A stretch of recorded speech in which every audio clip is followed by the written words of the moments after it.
That's awesome. Yeah. Hey, so I have one more picture for you here. It's called the Sunset Sound. Yes, the most recent picture. So I know that That- this was, I know this was kind of memorable in a couple of ways, but certainly this was maybe the coming out party for the band of brothers. It was, the Nathan, Steve Ferroni, Greg Fillinganes, and I, over the years, we've done a lot of stuff together, and we've cut a lot of stuff. And I'm just so used to seeing those guys on a session, and we've played so much together that it's really like second nature. It's not like getting used to a new guy or something like that. Right. But your session, which that was for, cutting in this beautiful song called 4 Years After, which the world's going to find out about fairly soon because you have a whole great video and stuff to go with it. But that was the excuse for us to all get together and make music. And it was really cool. That was just a few weeks ago at Sunset Sound, which I hadn't been to in 20 years, and well, it was really good. And I was thinking as I was driving to that session, as I was driving to Hollywood, I used to do this like every day for 35 years, Yeah. So it was a really kind of cool deja vu, nostalgic thing for me. And then once you're there, you're just back in that mode. Let's cut this track. Well, you guys were hugging in there for an hour and a half. Oh yeah. No, it was nice to see the reunion happen. And so if the audience didn't quite hear that, I am going to confess that I did encourage all these, well, I'm going to say the top artists in the world, top studio musicians in the world to come down to Sunset Sound. And that was the last week of May.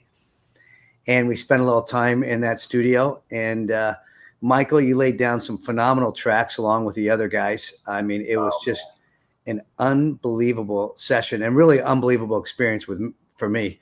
Yeah.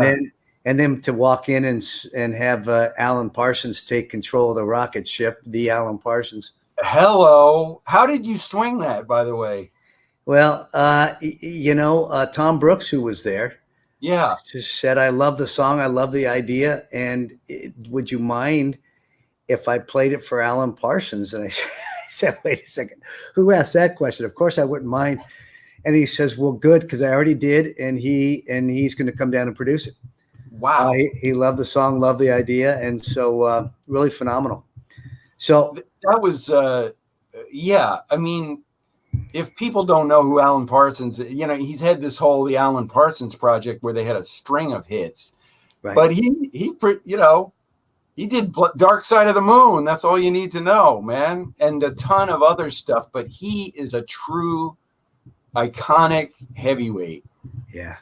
And a nice guy and a really great engineer. I mean, he's not one of those guys that, is all pretentious about his stuff. He just sits down and gets great sounds and knows what fits on a record. And he has all my respect.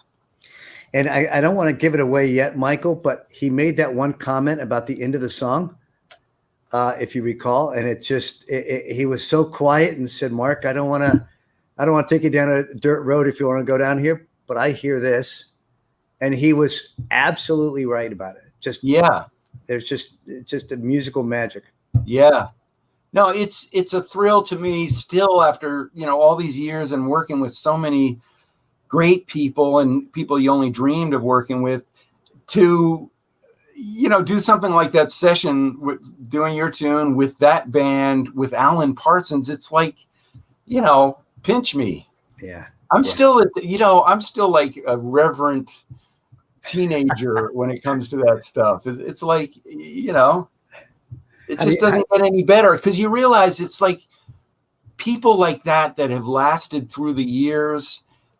They didn't get there with a haircut, they're really good at what they do. And they're really, you can learn from them. And that's the amazing thing about getting a chance to work with people like that, Yeah.